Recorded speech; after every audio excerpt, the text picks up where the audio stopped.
All right, and welcome to episode 100 of the Zenspath 4-Button Podcast. We finally made it. The triple digits without me having to put a zero on the front every single time. I'm your host, Jeremy Powers. You think I would know at this point by this many episodes how to do an opening, and I've still managed to stutter through it. But joining me in this awkwardness, Steven. Keeping it 100. Yeah, up until the next episode, it'll be 101. Yeah. And then, once again, the mysterious person joining us, voice only, Chris. So if it's going to be Zenspath 101, are we going to be teaching people how to podcast? I tried that. It didn't work out too well. Oh, man. So, yes, we have done 100 episodes now over the past couple of years with this iteration of the podcast. Now, of course, I had originally the Zenspath podcast, as I first called it, which I've been doing since like 2008, something like that. It's been a while. Off and on. My original one I had to record with my friend here in the garage when it was still an actual garage, not rooms. And then there was no way for me to put it on the internet because I didn't know how to host anything. So I literally burned it to an entire, I bought one of those big bindle stacks of CDs, burned the episode onto those CDs, and then was trying to hand them out. Oh, it was terrible. Nobody listened. We all have to start somewhere. I need to see if I have any more of those left. It's kind of an ironic thing if I can just find that CD. Oh, that's great. But yeah, we've got some changes coming after this episode, which we'll talk about at the end of the show, but I am kind of happy to work on that stuff. Rachel did not join us today because she is exhausted. She is working so much at the moment. She just kind of had to wait for a bit, but she is helping to work on new artwork and other things as well. So hopefully we will see her next episode and talk with her. But let's get caught up with everybody that is here. So, Steven, would you like to start us off and let us know what you've been up to? Sure. Yay. Other than work, I've just been doing two things. Making sure that Power Wash Simulator DLC was finished so that I'm ready for Back to the Future when it comes out. Do we have a date on that yet for Back to the Future? Not yet. Oh, okay. I guess they want people to get through the free update DLC, which is nice. But then other than that, once the Game Pass embargo or whatever you want to call it lifted, I jumped into Starfield. My experience right now is learning things as I go and realizing there's certain things I should have picked up. Like the books, because books unlock not artifacts, but places you can see real life artifacts. So I was like, I didn't know that. Wait, what? Yes. Some books will, when you read it, you'll be reminded of, like, say, on one of them, it talks about the lunar lander. And then suddenly the location that you can go to Earth and see the lunar lander is open. So they're like, pick up every book. Not notebook, but book. So I was like, learning that. I'm literally about 2 days into playing this game. 2 full freaking days. And I didn't even... And I've picked up a bunch of the books. When I realized they didn't do anything, I just quit picking them up. Like, I just, before we got on here, skipped... I was like, oh, there's Dracula. Yeah, I don't need that. I picked up a book about Big Ben, and they said the people at the library want to see you when you get there. And I'm like, what? Crap.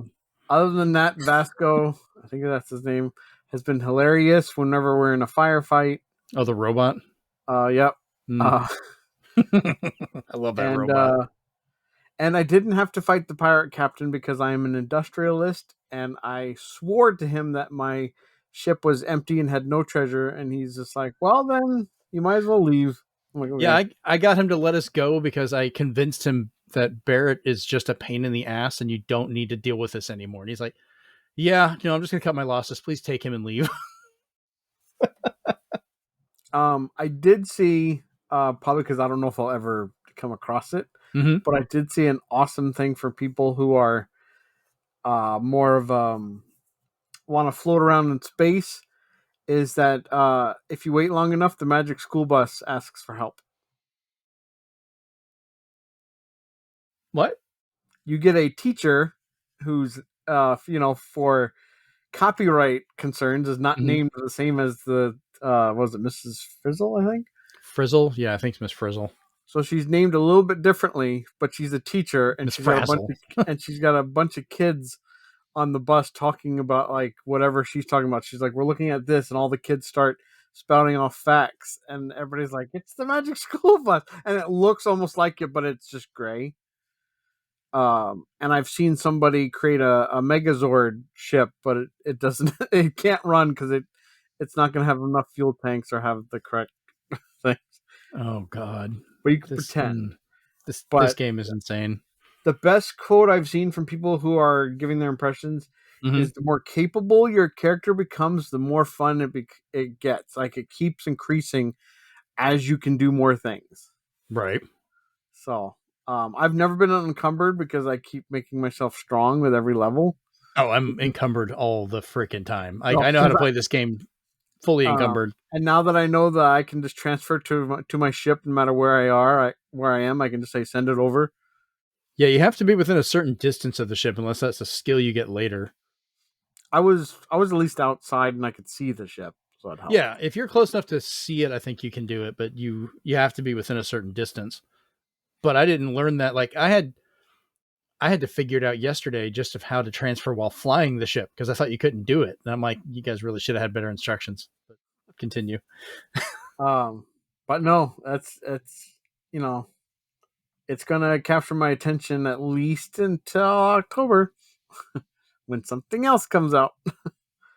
Oh, would that be the Spider-Mans? No, something more Oh. wonderful. Oh, I'll be playing that too, but I'll probably dive into Spider-Man. All right. Well, Chris, what have you been up to? For the first bit, I've been playing Shredder's Revenge again, the new Dimension Shell Shock survival mode, mostly because, Usagi Yojimbo's in it, and Yes. I've been a Stan Sakai stan since before the Turtles, so I was very happy to see that character.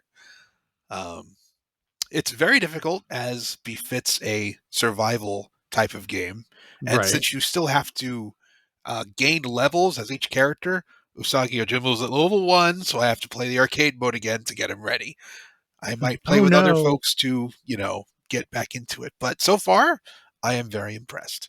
Um, Also been playing. Somebody gifted me the Rhapsody Chronicles, Oh. a very early NIS game, and it's very soft and cute and stuff. The standard Disgaea fare, but you really see where they started to come into their own as a company. It's an interesting game. All right.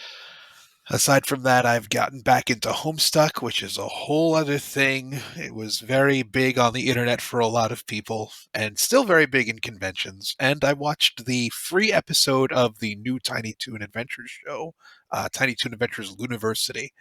It doesn't have the same animation charm as the new ones, rather the old ones, but Right. it's not bad, but I do think they padded out far too much with dialogue since every episode needs to be 20 minutes now. Is Steven Spielberg involved? Yes, he is. And so is Andrew Oh. Dickman. Oh wow. Okay. So I'm hoping for it to be better than it is now. That is, I thought it was a pilot, but apparently the free episode on YouTube was the 7th episode, as Jeremy let me know. I It's had to not look it up. bad. I'm hoping it will be better in time. Yeah, if you want to watch the whole series, it took me a while. I found it over on HBO Max, or just Max. Sorry, they'll change their name by next HBO week. Max? Who knows? People just changing their names all the time. Yeah, I shall refrain from commenting. Yeah, we'll talk about that later. So the Shredder's Revenge, we need to get together and play because that one we can play online, I believe. Do you have it on Switch or PC? I have it on Switch. I have it on Switch. Okay, so then we can do that. But if I need to buy it on PC, it's like, oh no, this will I have it only on be perfectly Switch, fit and I have to it my on Steam Game Deck. Pass. What I wonder is if one of us has the DLC, if all of us needs to get it, or just I'll the have host. the DLC as soon as we're done. I think it needs to have parity. Yeah, everybody needs to have it. Well, Makes sense. Actually, I think because I don't think the challenge mode is going to be online, is it? I think just the adventure mode, and that'll just be an update. So it'll probably just show your character. I just won't be able to select it. Yeah, I'm not sure because it's basically it's very similar, and I think it's just the same guys too, who did Streets of Rage 4 X's Mr. X's Nightmare, and that also was just a challenge mode. But I can't remember, but I think that one was online. I'd have to check. It would be a really bad choice on their part if they did make it where if you bought the DLC, you were segmented off, because all that does is just separate, the player pool. So if you've got two people that love to play it, one of them can't afford to get the DLC and the other one does, you've just stopped them from playing together. We need to test that. I'm kind of curious now. So we will see. Yes. Oh no, I'll have to play more Ninja Turtles. Darn. Yeah. But yeah, that's it for me. All right. Well, for myself, I have been playing so much Starfield. A lot. Like I've been playing this since the initial early launch, the day it came out, which I streamed that on Twitch, which was kind of fun. That was playing my Zen character, just playing normally, which is the one I'm still continuing. And then the next day, we streamed along with Steven, Chris, and Rachel, my Nez character, which is the one where I called it basically Starfield Do As You're Told edition. We only died once. We only died once because you tried to make me steal from a bar and it started a gunfight, and I could not survive. That's awesome. He said he was going to enlist us in the army for drinking alcohol, and I was like, how about you die? Yeah, apparently if you get arrested, the military is an option to get out of it or something. I joined the military in my main character to see how that adventure went, but you were just like, nope, you're a gangster. We can't do that. Shoot him. I was like, okay, I'm doing as I told. Other weird things you guys had me doing. I think Rachel came up with the idea also. I had to eat and drink everything. If I got it, I had to eat and drink it right then and there. Everything I could find. And we met a grandma in space that I said if she did not have food for us, she would die. She had a lot of food, actually. Yeah, she had a lot. She was super sweet and then started telling stories about a weird nudist that came by and visited her. What the? Okay. Yeah, no, it's go check this out at twitch.tv/Zenspath or youtube.com/ZenspathCom. Wow, it was weird because that was somebody had the argument talking about Starfield. They're like, it's just shooting people. You don't ever do anything weird. I was like, oh, hold up a minute. I've done some weird shit in this game. So yeah, and I've tried to find Space Grandma in my normal game. Haven't found her yet. I have found other weird eclectic people, so I don't know if she was just randomly generated, which I'm going to have to go back under Nez whenever we're playing next time, see if we can find her again. Maybe the planet locations are randomly generated. I don't know. She was floating in space outside of Venus, I think. Okay. And I went to one of the moons. It was either Venus or Uranus, because I think one of you guys made the joke about going to Uranus. So I went. We definitely did. Yeah. I think I found her on one of the moons of Uranus. Oh, Lord. Talking about a nudist. Yeah. It was great. You were there for that, Chris. I was not. For the Uranus thing? Yes, you were. You were there for Space Grandma. I wasn't there for Space Grandma. That was yeah, you were not there for Space Grandma, okay. But you were definitely there from when we first went into space and started exploring. So that's right. I forgot. Steven, along with help with Chris, I'm going to blame him for this one too, filled up the sound effects and were just ribbing me the entire time with stuff. But you had the absolute perfect one. Every time I'd go into space, you had Tim Curry. Tim Curry from Red Alert 3. Red Alert 3, yeah. Where he's just going, space! Oh, it was fantastic. I had a lot of fun. And I look forward to doing that again. I kind of like how this works out, because I had to go through all kinds of hoops. So you guys can watch what I'm playing in real time over on Discord, while I'm then streaming it out on here. And we may be getting an update from Xbox soon where I can just stream it to you on Discord directly from the Xbox and then stream out from the computer normally, so that might make things a lot easier. Yeah, I heard that went live, so we should test it soon. We should, with many other things. But I have a lot of classic games I want us to play also, so we'll figure it out. So we'd also talked previously about me spending weeks digging through my comic books, and I finally have numbers. So my final count, and I'm going to air quote the hell out of this because I have some signed issues I didn't put in here yet, and I just picked up 3 issues today, so we'll add 3 to it. My final comic book count collection is 1,238 individual series that is made up of 5,348 individual comic books. It's glorious to go through. I am so happy. Once I get my desk back up, I'll be able to just sit in here and just start reading comic books again like a 10-year-old. I'm going to be so happy. Because I love going through it for, the art and, going through the stories and everything. So, God, it took forever to actually catalog all of this. Ugh. I still have to go through and alphabetize it. Right now, I just know what's in them all. I just need to sort them out better. So, yeah, we had a guy a few doors down have a garage sale, and he had a lot of shelves and furniture. So I bought a lot of his shelves, and he specifically had cassette holders. Cassette holders, as many people know, fit Genesis games perfectly. Really? So I now have a nice Genesis wall that I can show you after stream. I did not know about that. All right. I know people use cassette cases for holding like Game Boy games and stuff. So yeah, ones that specifically would hold them, like, that you'd put the bottom in first, fit Genesis games perfectly. All of them. All right. I've learned something new today. I was hoping Rachel would be on here as well because I wanted to talk about the fact Amanda and I finished season 5 of What We Do in the Shadows. I don't know if you guys ever watched this. I know she is a huge fan of it. I won't go into any spoilers. I will say that I do like how the ending with Nandor and Guillermo turns out. I think it's well written and goes from there. But the whole season was pretty funny. So I'm looking forward to whatever the next season brings us once the writer's strike and actor strikes are done and the studios are, finally pay everybody a livable wage of what they need. They're making a lot of money. They could do this. The other thing that we watched the entire season of Netflix's One Piece. I really liked it. Amanda really enjoyed it. Going into it, I was familiar with some of the artwork, but had never seen the show. I didn't know much of the story about it. Amanda knew absolutely nothing about it whatsoever.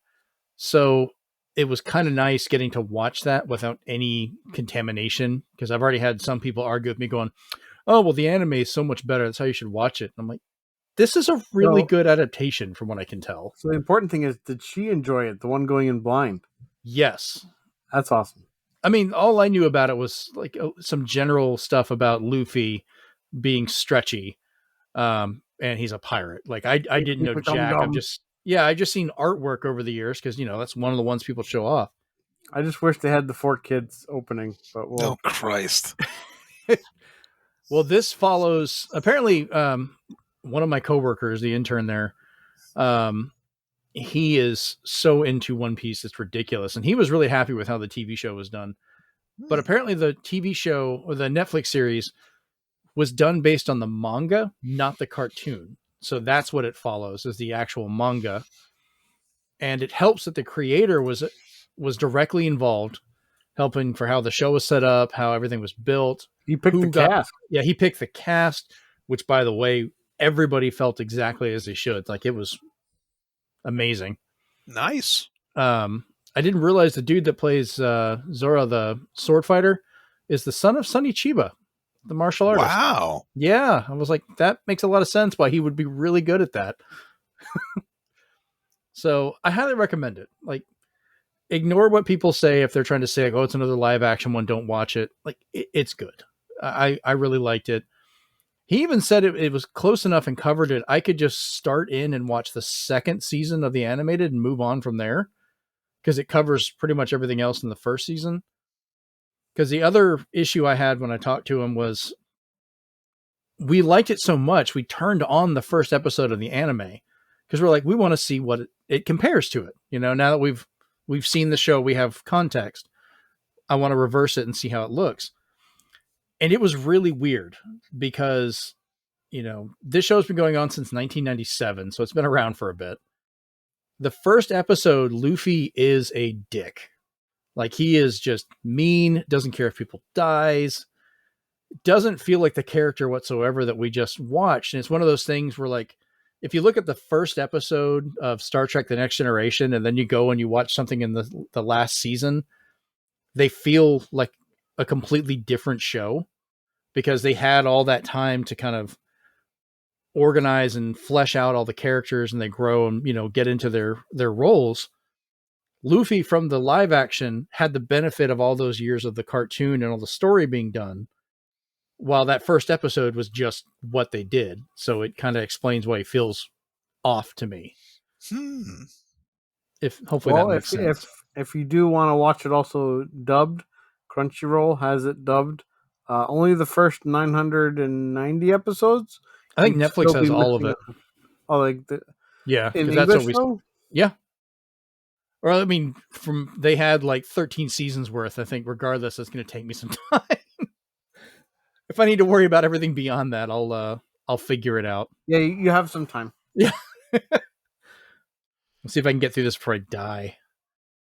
But like I said, I was really happy with it. I'm usually pretty good about how I take translations of different things from one media to another.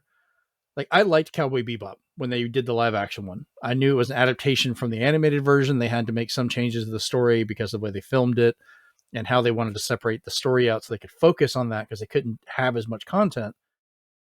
But I think they could have gotten to a lot of the stuff people thought was missing if they could have made the second season. But of course, Netflix just, canceled it out of the blue. So I'm hoping they don't do that with this. It'd be nice to see a little bit more of it kind of continue. So who knows? All right. You guys ready to get into some news? Why not? I got to find better sound effects, but we'll just do the GameCube stuff for a while. This is great. I just need to have space. Oh, God.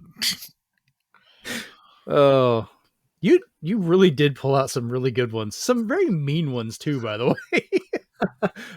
I was laughing about it. Thanks, SpongeBob, for that. Oh, those are great. All right. So, Final Fantasy 16. You guys familiar with this one? It's the game that only the power of the PlayStation 5 can do. No other system or computer can run it until now, because Final Fantasy 16 is coming to PC, along with some random updates that we got. Naoki Yoshida, the game's producer, stated, quote, "Allow me to take this opportunity to officially announce that development on a PC version is currently underway. I hope to be able to give you more information on both the upcoming DLC and PC version before the end of the year, so please stay tuned." Version 1.10 was a free update that we got that released on September 3rd that added customizable costumes to the main characters, as well as a new onion sword for Clive. And then you can also enchant the look of your weapons. So if you have a particular sword you really like, you can now make any weapon, regardless of stat, look like the sword you wanted. So I'm happy about that. Have you guys played Final Fantasy 16 at all? I beat the demo. Chris, what about you? I have not, but I personally think that this is a result of Baldur's Gate 3. Essentially, really? Because, you've got Final Fantasy specifically on the Sony console, and they're saying this is the best RPG. Everyone's going to be starving for an amazing, fantastical story, and they're going to have to buy a PS5 to play it. Wait, what are you guys doing? Why are you all going to Baldur's Gate? Final Fantasy's coming to PC. Hello? I still think this was in the cards the entire time. I think they were talking out their ass that it wasn't going to come to PC or that other hardware couldn't run it. It was just pure Square marketing. Yeah, I think it was a matter of time because PS5 still doesn't have a large install base. Mm-hmm. So So their sales were They even said low. this wasn't a good selling Final Fantasy 16. It tanked their stock. So PC, they had to like at least make the stakeholders happy by saying, "Hey, we're also bringing out to PC as well, so the masses can play it and mod it and do what they need to do to it." And the fact that Pikmin 4 kicked its ass in sales. If Nintendo had the balls to do it, they should just have a little video that just shows a backyard and just Pikmin bringing a case, like the Final Fantasy 16 case, like they killed it and they're just taking it to the Onion to just absorb it and then say nothing. Right? You just have them go over, take it, give it like low points or whatever that it gives for money, and then just fade to black. That would be horribly not what Nintendo would do, but really funny. So I'm still playing this game. Jeremy got it for me back for I think Father's Day. I go back to it and I'm trying to still go through the story, but at least I'm sticking with it. I'm really liking it. Just still never saw anything that couldn't be done on something else. So yeah, PC seems inevitable at this point. That was purely a Sony decision. Yeah, honestly, they just said that to try and get some. Sony makes the best decisions. Yes, like we talked about their new PlayStation Portal, which I didn't realize later they named it after the PSP because PlayStation Portal is PSP, and I'm like, you are not making another PSP. I would be interested if they made another PSP, but now they're calling it PSP RP, so it's PlayStation Portal Remote Play. Perp. You know what? That sounds bad enough. I'd almost believe it.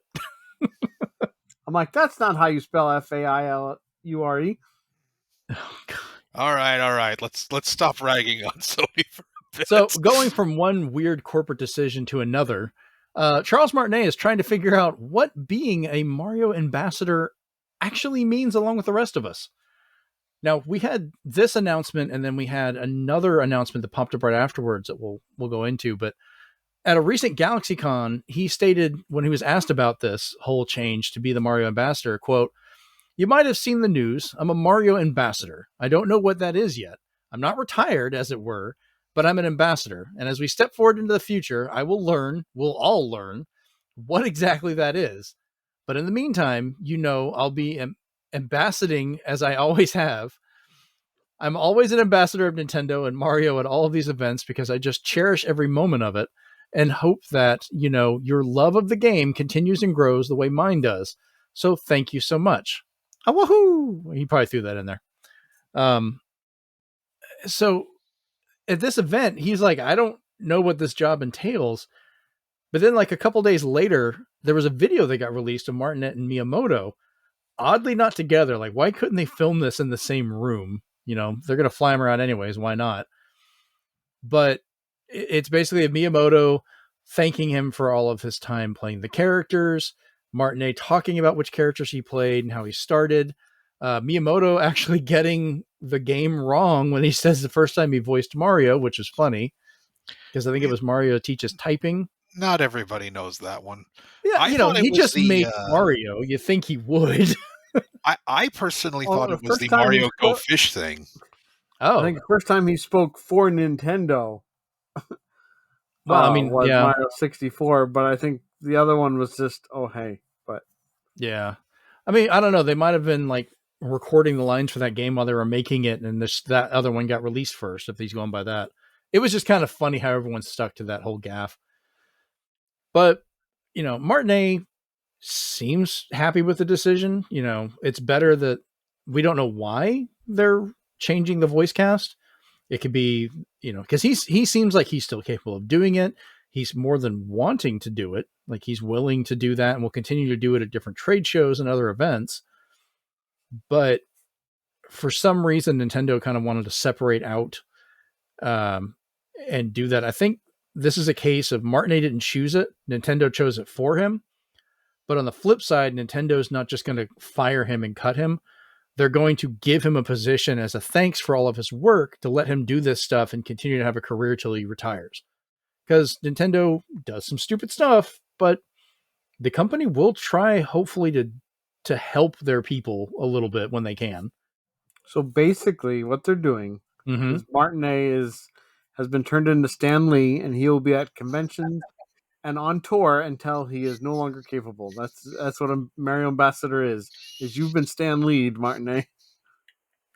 That's not. I don't think that's the worst outcome for him, though. No, it's Like, not. It's not bad at I all think it's because he can spread his good message because he's a super positive guy. he's got some long hair.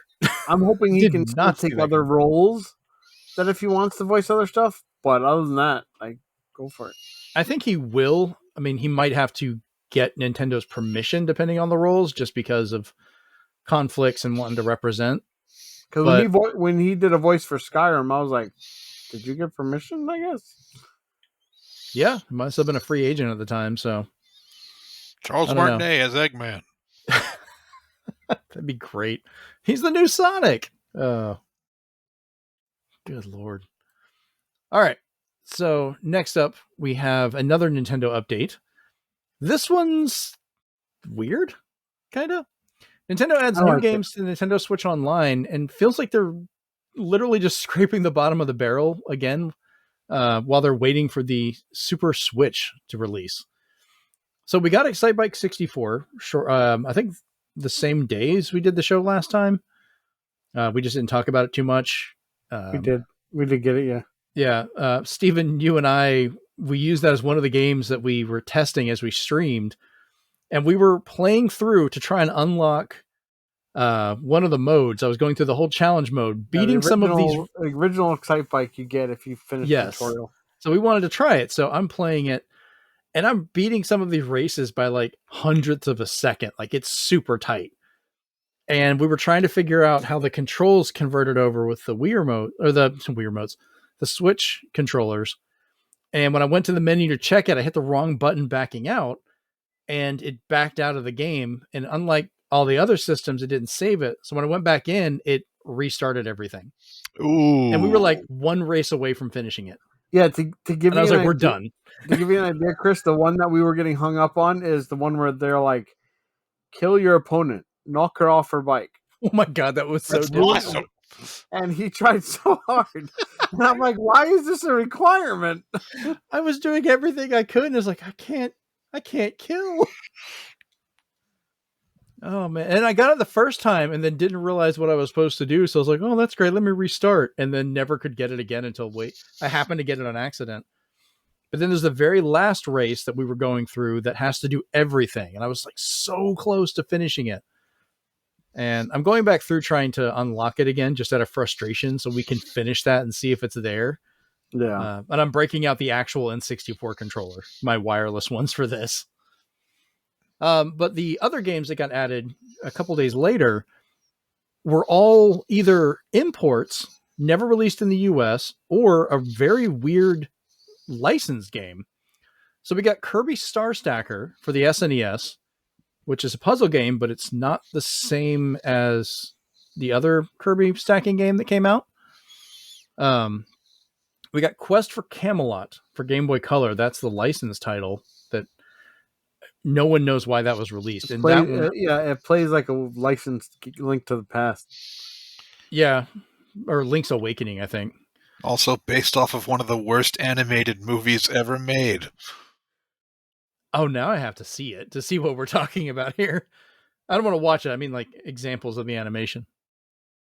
Also, that's a conversation we should have sometime, is going through our favorite animation. I did not realize you were that much into it, which is great.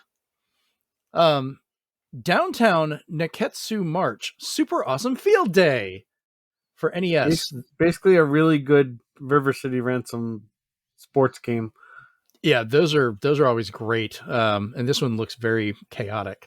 Yeah, this one had you doing like all track and field, and at one point everybody was running through somebody's house. It was awesome. Yeah, like going right through their dining room. I was like, what the hell is going on? I don't know if this one's also on the Kunio Double Dragon and Kunio-kun collection. It might be, but I don't know if it is. I don't think I ever got that either. But Nintendo specifically said that these games, including the one you're about to mention, three of them, not Quest for Camelot, had never been on an American system before. I think their original release wasn't. Like included later, I could see, but the last one was Joy Mech Fight for the NES.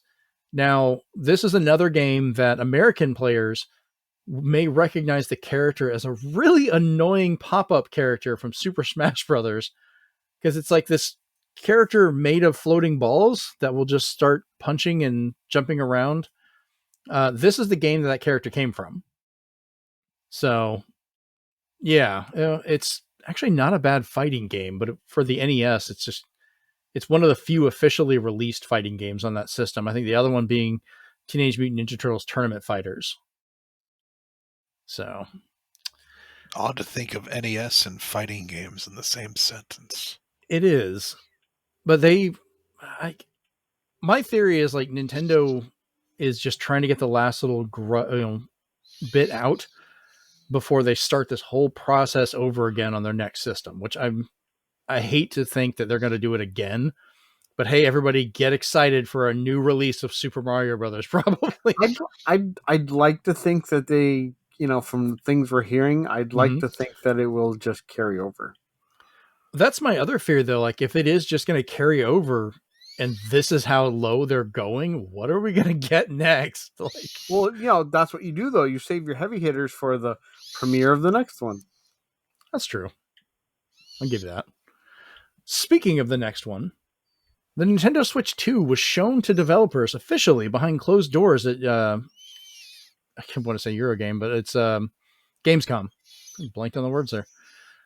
So the details are all speculation for what people are talking about. We have no official word on, what it is. We've got hearsay of people saying, the only thing we know is they used a version of Tears of the Kingdom to demonstrate the power and ability. Breath of the Wild. I thought it was Tears of the Kingdom. No, that's what makes it funny, is they beefed up Breath of the Wild, making people think it'll be re-released for the new system. Oh, God, I hope not. I thought they would use like Tears of the Kingdom, because I would love to see Tears of the Kingdom running like locks. No, and so would I, but I guess, everybody wondered why they picked Breath of the Wild. And some people guessed that's why the leak came out, is somebody was just like, wait, so you're going to show us your new system and your demo is going to be Breath of the Wild looking, better and running better? If I were to guess, then if they showed Breath of the Wild looking better than Tears of the Kingdom, that would show the power of this new console. Yeah, in the end, it's still a tech demo. So it could mean absolutely nothing. It could just be them going like, here's the giant field that we're showing all this stuff running around in, and they can already have that set up and ready to go, on Breath of the Wild and kind of be able to handle. Yeah, of all the speculation that went through, including these two reports, one from Eurogamer, one from VGC. VGC added to it by saying that the Enter the Matrix tech demo was running on the Switch 2 tech specs and running perfectly on that. They said it's no indication it'll be that powerful, but that's what was also shown.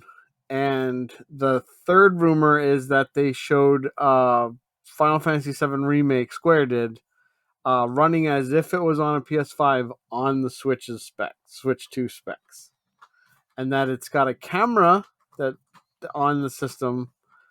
And so far, all three rumors have all said it's backwards compatible too.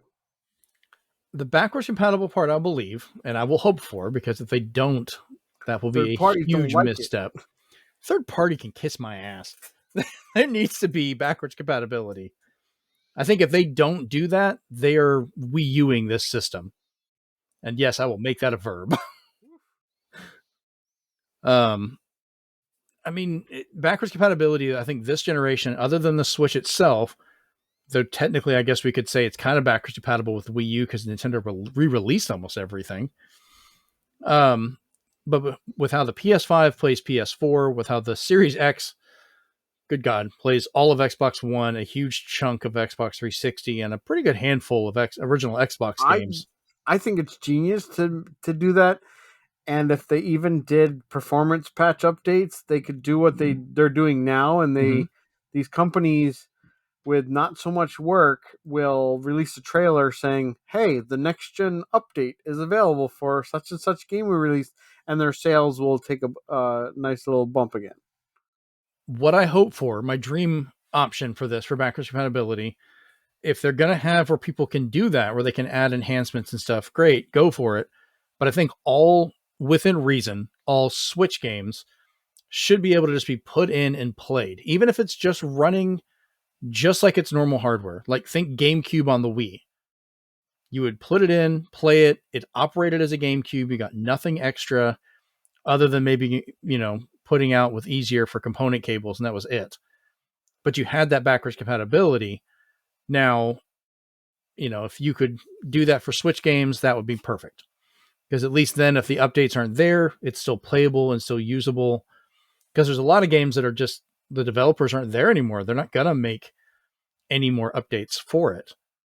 But on the flip side, if they can make enhancements, as we've seen what happens with like the Xbox One X and the Series X and stuff, like how much of a big jump that can be for games, that'd be fantastic too. Like I would like to see frame rates and draw distances or whatever, get smoothed out and just made better. So, Chris, got any thoughts on this one? I mean, we have a lot of options. I do really hope that backwards compatibility is going to be a thing, because Nintendo, it feels to me like they kind of skip generations when it comes to backwards compatibility, where you'll have it on the Advance and then on the DS and then later on the SP or something. The later advanced stuff won't work. So as long as you said, all the original Switch cartridges work, then I don't need anything fancy. It would be cool if they released enhanced versions, but as we've seen with Xenoblade Chronicles, that doesn't always work out in the console's benefit. Yeah. Didn't newer releases of, I can't remember, newer releases of the Wii did not take out GameCube, right? They always played GameCube. No, they did. They took out GameCube. They took it out when they took away the flap that had the 4 controller ports. Correct. Yeah, because Nintendo's been really good about backwards compatibility, but they usually only do it one generation, unless there's a major hardware change. So NES to SNES, we didn't get it. And of course, SNES to N64, the cartridge-based ones never did. GameCube started off, then was backwards compatible on the Wii, and then when the Wii U came out, it could play Wii games, but didn't. It could technically play GameCube if you hacked it, but it didn't have the mechanism to put the discs in. That's the only thing that stopped it from playing them. So that's why it didn't play GameCube. And of course, when you went to the Switch, that's a whole different format. It was kind of unreasonable to make that compatible. So the Switch 2, Super Switch, or whatever you want to call it, should hopefully be compatible at least with the Switch itself. Now, the system after that, however many years later, probably will dump the Switch, just because that's, even with their handhelds, would be mostly what they do. So, but like I'd be happy with how the 3DS would play DS games. It would upscale them if you wanted to, or you could put it in the original resolution if you so chose, but they just worked. Yeah. I think that's a bare minimum of what I would like to have. But yeah, hopefully we should be hearing more about the new Nintendo system sometime. I want to say by the beginning of next year. I think we're going to get an early year announcement for that with a mid to late year release. Or it could go either way. I don't think they're going to do it by the end of this year. I'm pretty sure Nintendo Direct is coming in September. Oh yeah, that's a guarantee. Be crazy for it not to. But the one after that, people are going to be looking very closely to see if they want to mention anything or not.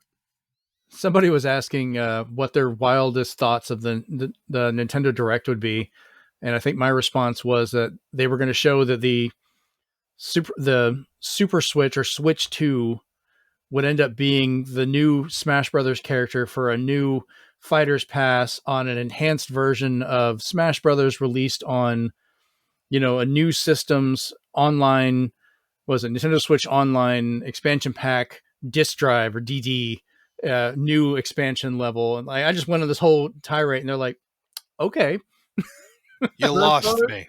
Smash Brothers will be free to play, and you have to purchase every character. Okay. Oh God, please don't do that. God, that'd be expensive. I don't want to do it."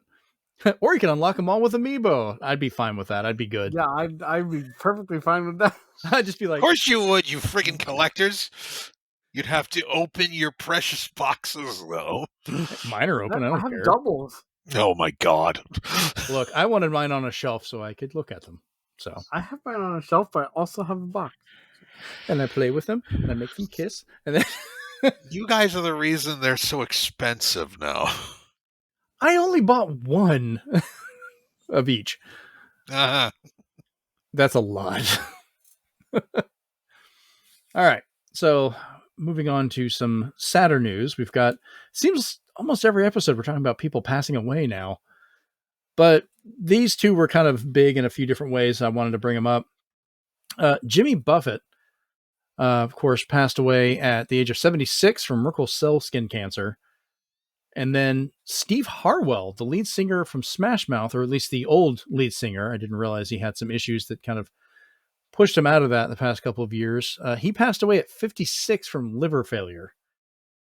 So, yeah, there's been a lot of Jimmy Buffett and Smash Mouth played on the radio recently, I've heard. Are you guys, either of you, a fan of either of them, or... Well, the songs are popular. I mean, you Right. cannot not hear Smash Mouth in the Shrek era. So, Yeah, because the hits start coming and they don't stop coming. And it's a shame that he died so young. Yeah, all I saw was kind of just the not necessarily evil or mean, but just like, the little jokes to help you cope. Like, Jimmy Buffett is enjoying cheeseburgers in paradise. Right. And Yeah. for Steve Harwell, the years stopped coming. Yeah, I don't want to speak ill will of the dead. I didn't realize some of the stuff around Steve that had occurred of why he was no longer. And I was like, we're just if all that's leave true, that alone. Then that's yeah. Yeah. But I mean, regardless, I feel for their families because I know apparently they both passed away with their families around them. So that's at least good. So, all right. Enough about death. Let's, on our last Go to topic drama. here. Yeah, we're going to go straight to drama now. And this will lead into our big question for this week as well. But Starfield review drama has come to a fevered pitch with some strange results. So Starfield released recently. There was the early release that I played on, and then 5 days later they had the standard release, which is what you jumped on, Steven. And there was all the back and forth about certain groups didn't get review code early, which most of that was in the UK. And a couple of those I kind of understand because they were very much had issues with what they would say or do with a lot of Microsoft games. So it's like, if they're already going to do this, why would you even give them the codes early? But some of the other places like Kotaku, I don't believe got a code. And they have just been every single day, multiple times, just posting like negative articles about the game and everything. Just kind of over and over again, which is weird. So, but there was also some reviews openly admitted they had only played the game for a couple of hours before giving it a low score and then defending the decision by saying the problem is the players being obsessed with review scores while ignoring that they didn't actually play the game that they reviewed. Then from there, some kind of protest, some kind of, avant-garde form of protest. Interesting. I have no idea. Because and this is actually someone that follows me, so I apologize. Like, I'm not trying to attack anyone personally here, but if you're gonna review a game and you're only gonna play it for a couple of hours, don't review it. If you're gonna stop, make that your review. Don't give it a score. Or call it impression. Or call it your first impressions. What if you want your review to be that and you're like, hey, I didn't like this, I stopped playing after this amount of time, not finishing the story or giving it its actual due, make that your statement. Release a review, don't attach a score to it so people will still look at it, but you're just putting that out there to purposely try and drag down the review score, aggregate score for this stuff, which you've got all the back and forth between, you know, people like, oh, it's not on PlayStation or everything else. It's become a whole mess. And I think someone described it. They were saying like, this is, if they played Ocarina of Time and they were going to review it. And I said, this was more like if they booted up Ocarina of Time, they started up and went to the village in the very beginning of the game, never got the sword and shield, never went to the Deku tree, just walked around that field right there in front of the house and went, I hate this, and turned it off, and then put out a negative review about it without ever seeing anything else in the game. That's, you don't watch the trailers in front of a movie and then walk out and say the movie was terrible. I didn't like the beginning. There have been MMO reviews like that, where it's very tough to just pick up an MMO and then just decide to review the entire thing when you didn't even get past the starting level.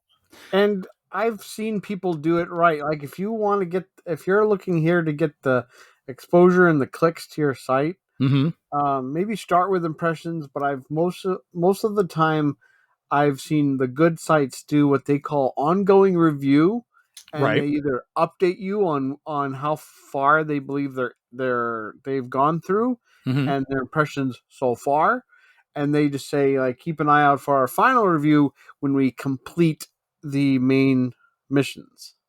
Like, we're done. Because from what I found out, at least from Kind of Funny Games, was he did a 24-hour plus stream, and he was streaming it until he beat it.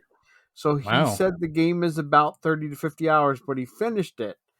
But he just said, my God, he's like, when you finish the game, New Game Plus is going to blow your mind. And he didn't want to say anything about it because he was too excited. But he's just like, you have no idea what you're going to get yourself into once you complete this game. Like I've seen, like, IGN was one of the first reviews that people took issue with. And if somebody doesn't like something, that's fine. It was kind of weird. They chose a guy, particularly from IGN, that didn't like Bethesda, didn't like the fact that Microsoft had purchased them, and was saying these things and talking about it. Excuse me. Like, if you're going to do that, don't let that actually kind of color your view on the game. The game should be the game itself, not the other stuff around it.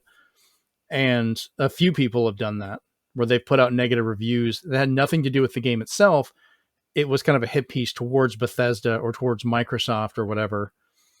But IGN has done reviews where, hey, we reviewed the story, this is what we gave it, but we're still reviewing the online part of it, or these things, because they didn't activate until that day. So they're doing ongoing reviews and so forth. They can be forward with it and tell everybody, and that's the biggest part of it. And they gave the game a 7, which I feel is kind of low from what I've played so far. I'm almost 2 days in now.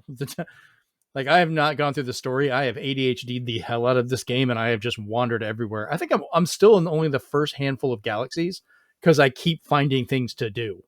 Like, I haven't even gotten to the other side of the universe yet. The plot's just sitting there tapping its foot, waiting for you to get going. Yeah, I get to it on occasion, but I'm just like, hey, what's that over there? And I just go wander off. I had fun just wandering around the moon, because I'm like, I'm on the moon. And I was looking to see if I could find the lunar lander. I didn't realize I had to find a book first for that. Damn it.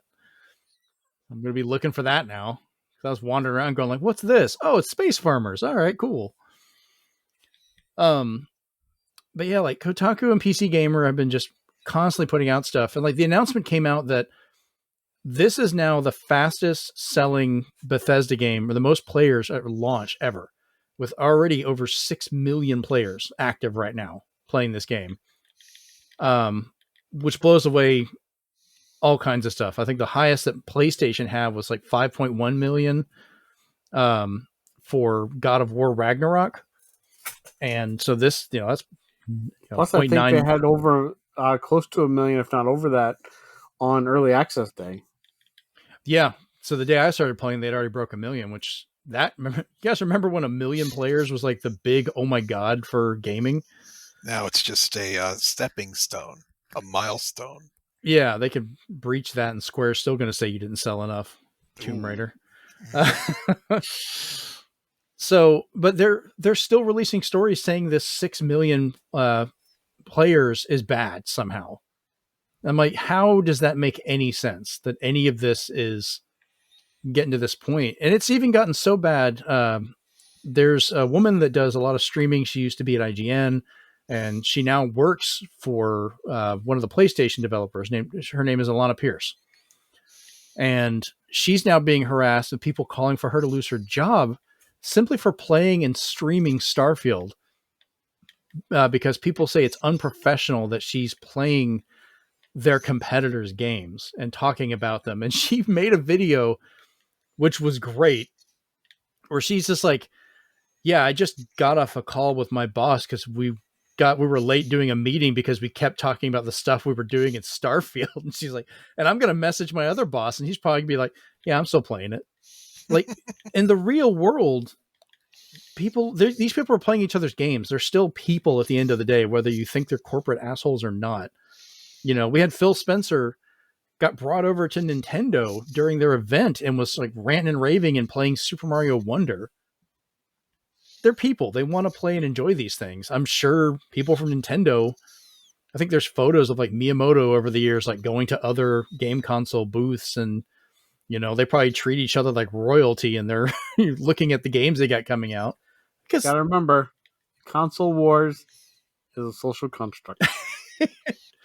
we laugh about it, but it's kind of true. No, and the latest thing I was reading was lover or hater, Stephanie Sterling, a well-known YouTuber, played a lot, and I mean a lot, of Starfield, and she went in with high expectations of everything it was pushing to be, and she just said a lot of it for her was uninspired, and for her was dull, and she gave it the score she gave it because of that. But she said, I played through it, and of course, because this is how the console wars go, she's been highlighting all of the negative comments saying you ruined the Metacritic score, or you don't like this game because this is in it or that. And I think, it's part of that too, that suddenly when you're critical of something,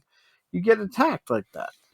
There's critical, and then there's the point where they were kind of digging into stuff. That's another one that was digging into about Bethesda themselves, or things that happened with it, kind of, I think, coloring their judgment on part of that.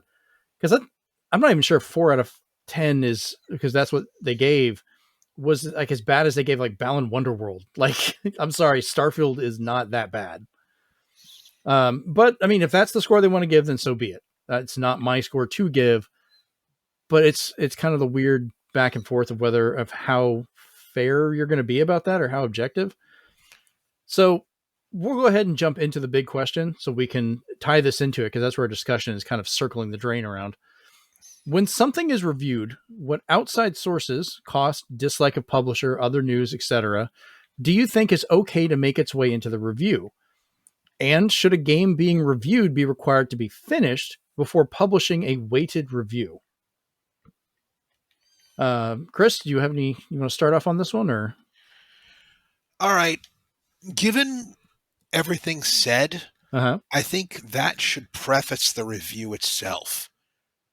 Like, say, the first thing you might say, if you are, biased toward a certain game, company, or developer, you have to air that out in the open before giving your review of the game, for better or for worse. Right. One thing that, we mentioned Stephanie Sterling. One thing she said is, yeah, she's known for hating Bethesda, their business practices, and generally being unfair in ways that many video game companies are. But she said that she did not let that color her view of the game at all. If she liked the game, she would have said she liked the game. She also hated Breath of the Wild because of the weapon breaking mechanic. So she doesn't hate Nintendo as much. Right. But,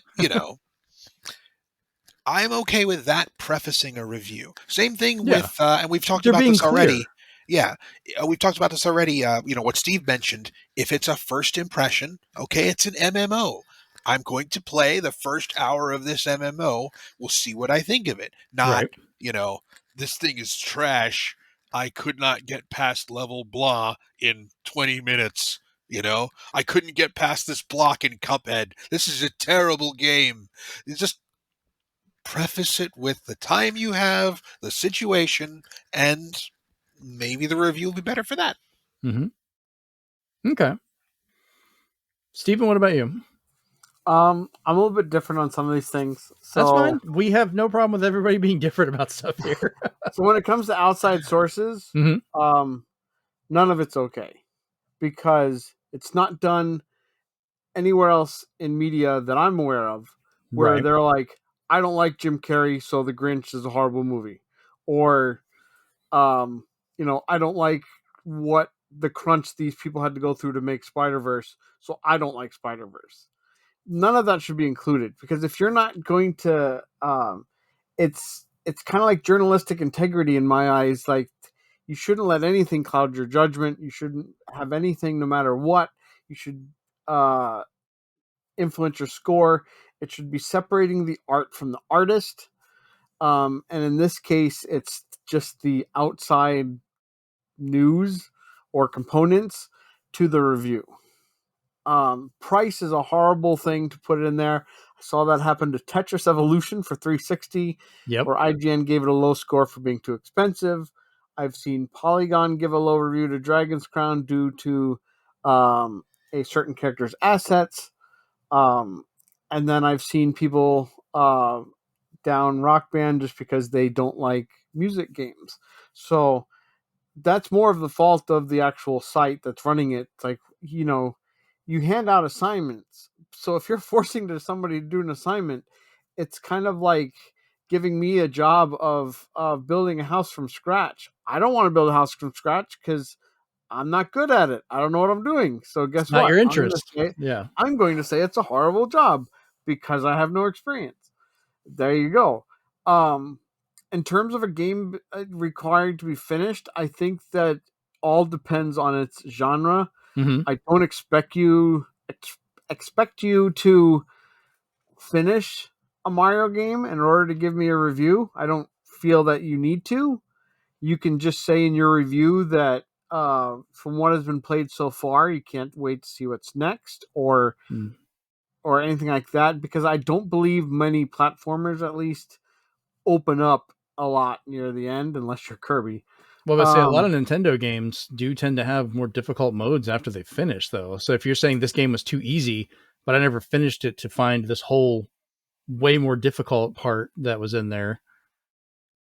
and you can do an additional review for either end of the game, new game plus, That's but true. I just don't feel that certain genres should be required to be finished because it's kind of hard to do that to like a Mario Party Right. or like an Olympics game. It's like I played all the events, so I don't know what else you want me to do. Yeah. But in terms of something immersive and something huge, um, I think depending on what the company is saying how big it is, especially when they're trying to kind of hawk it as this is 50 to 100 hours, you should probably do the low end of the spectrum there. You should probably see if you can just go through doing the very basics and see what becomes of it to at least get through the main storyline of how the game was initially created, of what kind of story it's trying to tell. It's Right. hard with MMOs, but with those, you're just at least trying to go through what the game has to offer. I think when it comes to MMOs, is you're more kind of using all your you're criticizing the UI, or you're criticizing how instances work. I myself, I don't appreciate reviews talking about story half the time. It's one thing to get other people's word of mouth that Mm-hmm. that game hit me hard, made me cry, made me cheer. You're already going to get that from people who stream, people who are just giving 2 cents on social media, word of mouth, at a party. So, I think that's where that should come from. And I think the main thing, if they're going to criticize a game, is tell me about something that went wrong. Don't say you don't like how this works, because that's just, as the dude would say, that's just your opinion, man. But if something breaks, tell us. If something doesn't work, tell us. A good review for me is if the previous game had online multiplayer through the story, but the sequel decides to make it so that you cannot play cooperative through the story anymore. That's a big thing I need to know, that a lot of reviewers will just gloss over, is tell me, delve deeper into the game. Tell me some of the gameplay workings of the game. Like, is this possible in the game because it was previously possible? Tell me stuff like that, because that tells me that you're looking into this game deeply. You're not just sitting down looking at your watch saying, like, how much longer is this going to last?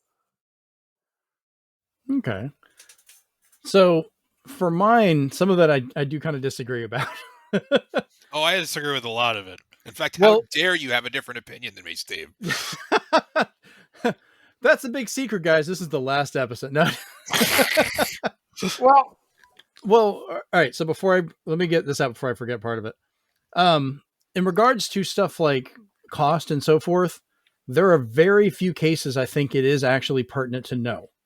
For things like, I remember the review for, what was it, Evolution, which was the, I think, 4v1 multiplayer game that we knew ahead of time when they were doing the review that there's a full price game, but you've got to get all this other stuff you got to pay for. And that kind of affected how the actual game would work.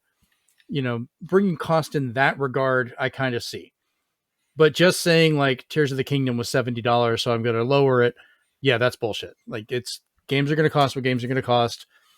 When you finally do play it, because not everyone's going to play it that first day, you may not play it for years. It could be $20 by the time you get it. You don't care about that cost. You're worried about the game itself. Story, I think, should be covered, because that's like trying to say we should have a review for a movie.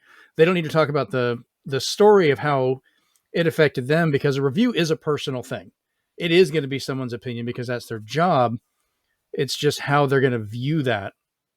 But you don't just watch that movie and go, well, I could see it and I could hear it 3 stars. It met that part and it worked and it looked good, but nothing about how the story went. And not all games are going to be story based, which I get. You're not going to really care about the story in Rock Band. You're just going to want to play through it. For MMOs and stuff, that's usually when they have the ongoing reviews, where you have the general review, then they'll have the ongoing that covers like end game, or after you finish it, where you're doing the high end raids and all that stuff. That's its whole different thing. I think Diablo did something like that too. But yeah, if you're gonna play it, I think if there is a story, it should at least get through that part, if that's the intent of it. If you're not, they need to be clear as to why. Like, I played it to this point, I just couldn't get any further, but these are the mechanics, because certain games do change towards the end. I know Baldur's Gate 3, if you're doing a technical aspect of it, I'm kind of worried I'll be able to play it for the first 2 parts, but the last part apparently isn't going to run on my Steam Deck. Like, it's so complicated, even the PS5 version is crashing, like down to like 20 FPS. Yeah, everybody says Act 3 is very busy in terms of graphics. Yeah, so, that's something I'm going to kind of want to know about, because that's going to affect how I'm playing it. But it didn't seem to affect any reviews. Which makes me wonder how many people actually got to it, because some people found out later when they played through it and they'd only gone through like the first 2 parts that it was fine. Yeah, so it seemed to be a PSA put out there, because when you were talking about cost, that was part of my like what didn't work. So if suddenly the game is charging, locking things behind a paywall, or like the new NHL, Crash Team Racing on Switch, that pissed me off about that. or the new NHL where you have to buy battle passes. Mm-hmm. That's something I need to know, because Yeah. that takes me like, oh, now this new version changed their structure. So you're telling me that they changed their structure. You're not saying because the game's $70. You're not even complaining about that. You're complaining that when you buy the game, you now have to buy players or stuff like that. I'm like, Right. whoa. You just need to be aware of it and let the person decide that. And, like I said, all reviews are going to be personal opinion. If you're just looking for a technical one, I'm not endorsing this at all, but you could just end up getting people just using an AI to just write up a quick description of a game and go, there's my review. It just describes the game, because that's all you're really doing is just giving a description. Because that's what the biggest thing people never think about. They see all these reviews, and you've got Stephanie Sterling, you've got, all the other articles and stuff going out. It's not so much of what they write. You need to know the person that is writing it. You tend to kind of read different reviews and start to go, okay, this person, I played these games. This person has a similar feel to what they enjoy with what I enjoy. So I might give a little more credence to what they're saying to listen to. And people need to take the time and do that. On the flip side, those people need to actually endure the trust of doing that and not take their personal beliefs or other things and throw it out there. It's like, I don't remember if we talked about this last episode or not, but like Metro, which was one of the news people over in the UK that didn't get a code or anything for Starfield. Everyone was like, well, why didn't they get that for review? They put out a review for Hi-Fi Rush. In the review, it's not even like people speculating. They said they took points off of this game. It was like a great game, but we're going to knock it down because Xbox didn't release enough games that they felt they should have in the last year. So they dropped the score way down because of that. And everyone's like, that has nothing to do with the game. That is incredibly arbitrary. Right. If somebody makes a movie and puts it out there and it's like, it could be the greatest movie you've ever seen, but that movie house didn't make enough movies that I feel they should have this year. We're going to knock it down. The Super Mario Brothers movie was amazing, but I hate the Minions, so 1 out of 5 stars. Yeah. So I have a small question. Yes, go ahead. To go with the big question for you. So since you've all voiced your opinions, we all have. Yeah. What do you guys have a go-to either site, influencer, YouTube channel that you I wouldn't say you wait with bated breath, but you tend to gravitate towards their reviews every time? I do actually. I do like listening to, especially if it pops up and it's at work. What was it? Game Ranks Before You Buys. It's not so much a review, but he gives a very good first impression of the games. Like, they'll do more in-depth reviews, but I appreciate that because it's like, hey, this is what I played. This is how it went. This is what to look out for. It's more of a discussion in regards to that. So I highly love watching their stuff.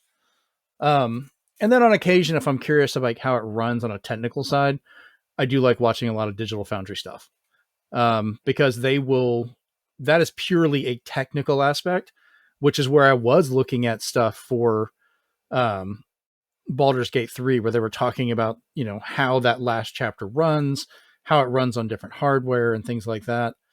Not that's separated from the story and stuff, which they do on occasion talk about, but outside of a review. But those are generally the two. And then everything else I just kind of look at to see what the temperature is from people. Okay. Chris, what about you? I would agree with Digital Foundry. I find that I'm going to them more often that I've become a PC gamer instead of a console gamer, just because I want to see what runs. You could have a powerful PC and still have something run terribly because of, unexpected weirdness. So it's always best to see what we're running in the first place, Can it like, run Crisis? or the Jedi Survivor game, that kind of fun stuff. Oh yeah. Aside from that, I won't really look to a specific reviewer. I'll pretty much just test the water of every reviewer out there and see what the general consensus of a game is. Otherwise, I'll just try it out myself. Okay. Okay. What So about you, Steven? my answer is going to be kind of an amalgam of both of yours in a way. That's fine. So my main go-to when these, I want to say AAA or just the ones that are making the headlines, is Digital Foundry, because again, they're going to cover what's missing, what can't be done on it, how it looks side by side. And yes, they'll even include the Switch version, even if it's no contest. And towards each Sometimes it category, is. they'll give you something important like Xbox has the best audio options, and for some reason, PlayStation left theirs out. That's very interesting to me, because if I have the setup where I can handle whatever those two systems are offering in their video and audio senses, Right. I feel like which one's going to give me the best deal then out of the two. And then other than that, the other one's going to be a little bit more surprising, but similar to Chris's, where the rest of my reviews come from Twitter. And Okay. the way that is for me is I'm following people that a lot of my likes and dislikes align. Mm-hmm. So whether that's keeping me blissfully ignorant, hey, I'm a happy gamer. I'm not blighted. I'm not Angry Joe. I'm not mad at everything. Right. Stuff like that. So You're I pretty well enjoy mannered. that because if somebody who has their tastes aligned with mine doesn't like something, then I'm curious to play it to see if it echoes with me. And if they like something, I'm also curious to play it, because I was like, no, now I'm more excited to play it.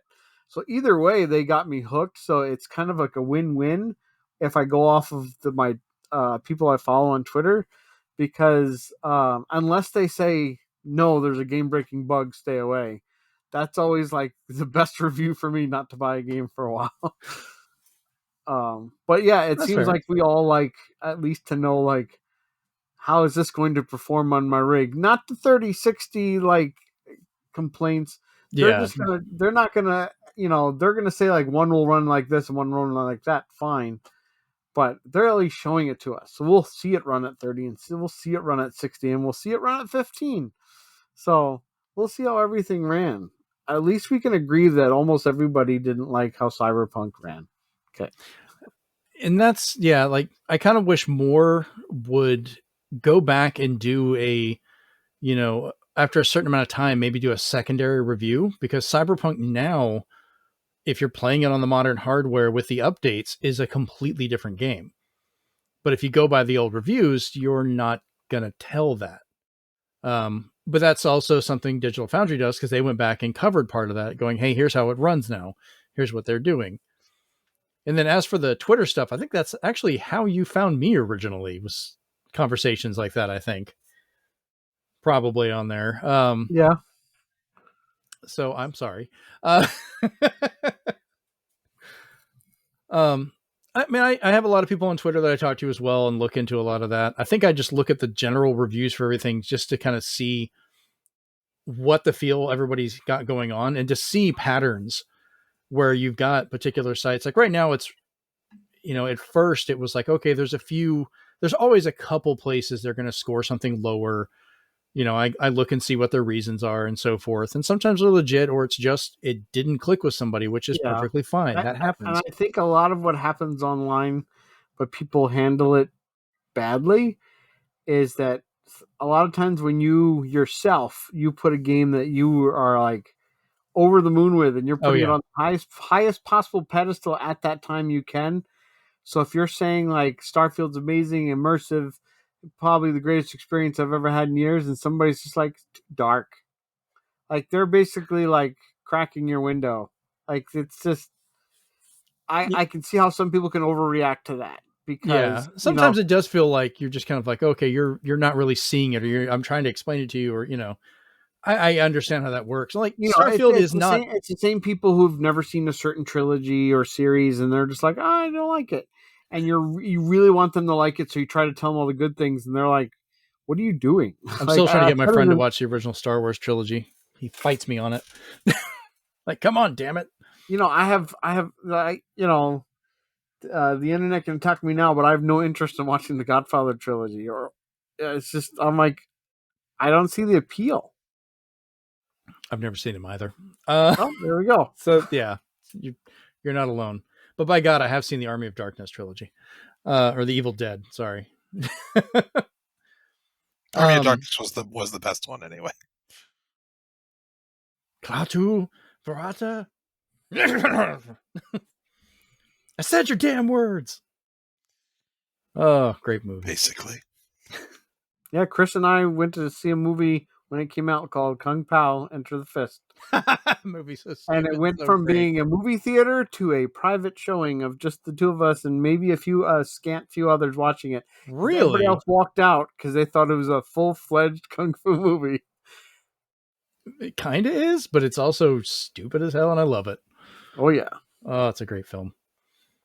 But yeah, like I really like Starfield. Like I don't normally do written reviews because it's always a pain. So I let my streams and other stuff, as you said, talking about it kind of come out, and I am really enjoying it. I think the game is beautiful looking for a lot of the places I've been to, like a lot of the features, but I'm not an idiot. I know there are bugs. There are nowhere near as many bugs as older Bethesda games. I don't give a shit what people say. There are some funny ones though. Just before we got on here, I took some screenshots. I was finishing a mission, and the front doors, the ceiling doors on this base on this planet, were floating like 30 feet in the air, like just directly straight up. I don't know what happened. I'm just looking at them going like, what the fuck? Why are they there? Doors open. I can just walk in because I can't click on the door. So I'm like, how are these people not dead? Because I watched one on TikTok where he went up to talk to this character and the character's head flew off and stretched into space. And unless you had subtitles on, you couldn't hear what he was saying. That's awesome. Sometimes that's hilarious though. And oh no, it gets better. And to make it even funnier, they as soon as the head started going off into space, they played the DuckTales Moon theme. It was amazing. That's just good editing. Yeah. Like any game, like I did this with like Spider-Man on the PS5. Fantastic game. But I had weird glitches that happened. I had weird occurrences. If you look hard enough in any game, you can find a way to break it. And then people will take that and go, see this? See how bad it is? That's so horrible. And people were jumping into Starfield already expecting it because of Bethesda's own history. That's on them. And purposely looking for it. So instead of seeing it and going, oh, that's kind of funny, this is a massive universe of, over 1,000 planets and other things that we're doing. And okay, this girl clips through the door of my ship if I leave the ship open in this configuration, which I have screenshots of that too. She looks like she's melded into the door. Just a little kid talking to me. You're going to find these things. And I think I have another one I'm using for reaction shots. We're in photo mode. I don't know what I was looking at, but his eyes are like glaring at an angle straight down if you zoom in. And so that's my new, like, what the hell did you say? Face that I'm going to use for stuff. I think maybe people just, especially the older gamers out there, if you guys know of a person named Peter Molyneux, anything he said about his games didn't really come out that way. So you can plant a tree and come back dated. Years later and it'll grow. Shut up, Peter. Because he was like showing like, oh, the whatever that virtual kid's name was, you can draw on a piece of paper Milo. and hand it to him, and Milo will read it. I was like, no, he won't. That was all faked. Damn it. Oh man. You could get away with a lot more of that kind of thing before the internet. I kind of think we're done with the age of what they used to call bullshots, where that's not what the game looks like. Well, we kind of still have that, but now it's like, this is the game, but it's on a high-end maxed out PC. We're not going to show you what the Switch version is going to look like, or we're not going to show you what a console version is going to look like. And you know what? Like, I'll take a little bit of hint saying this is how it's running on PC, or I won't necessarily believe if they're like, it's running on Game Engine, and I was like, yeah, with everything turned off. Right. It looks, but it looks I think great. we're at least past where people will show a screenshot and be like, that's faked. Oh, the Killer Instinct renders. This is what the fighters look like. No, they don't. That's just a render you put out. I'm sure you based it on that, but it does not look like that after the N64 got it. Like, I think we can finally look at the back of the box and be like, that's what the game looks like. Hopefully, or we just wait for Digital Foundry to show it. And with that, I think we're going to go ahead and call episode 100 closed. I think that was a pretty good discussion, though. Yeah. So we're going to go ahead and go into this and let everybody know where we can find you on the internet. Stephen, we'll start with you. Where can we find you online? You can find me playing Starfield and ignoring everybody on Twitter at loading_time. Unless they're saying something incorrect, then I might just be like, maybe you should take a second look at that. You can hear me echoing through the halls of Hive at Swantendo. And you can hear me kind of welcoming more people in as they slowly file into Blue Sky at N1 Nintendo. So that's Nintendo with a 1 instead of an I. .bsky.social. That huge address they give everybody. Right. And then other than that, if Zenspath here is streaming Starfield, I will be messing with them. Yeah, we're going to be starting to stream more often. We've got that kind of set up for different games or different events, so look forward to that. Chris, where can we find you on the internet? On the internet, pretty much here, but that may change soon, so we will see. What? I happen to have a Blue Sky invite if you want one. Not that I'll give it to people, but if you want it. So you said that live, so everybody's going to think, oh, he wants to give me a Blue Sky invite. Yeah, but I won't tell them what your name is if you don't want it. You got 5? I've given all mine away except for that one. I have 5, and then Christian yelled at me for not giving him one when I was like, you never said you wanted one. Yeah, it would have been nice anyway. I'll send it to you after this. He's already got one. Oh, boy. All right. Well, I've been your host, Jeremy Powers. You can find me over at Linktree at Linktree/Zenspath. You guys can figure out how that's spelled, so I'm tired of trying to explain it. Or Blue Sky, Instagram, and Threads is at Zenspath.com. I don't have the long link like you guys. I actually got it to give me the address. Twitter, Hive, and Discord is at Zenspath. And of course, like we mentioned before, twitch.tv/Zenspath. You can watch us as we stream games live. And then youtube.com/ZenspathCOM for the video version of this podcast, as well as local recordings I do of our streams that go up there. And if you're watching this and you want to listen to it on your favorite podcaster of choice, be it Apple Podcasts, Spotify, no longer Stitcher, since Stitcher is gone, you can find direct download at zenspath.libsyn, libsyn.com. So that'll be it for the final episode of the Zenspath 4-Button Podcast. Join us next week on episode 101 as we finally reveal the Zenspath Entertainment Network. That will be the new title of the show going from that point.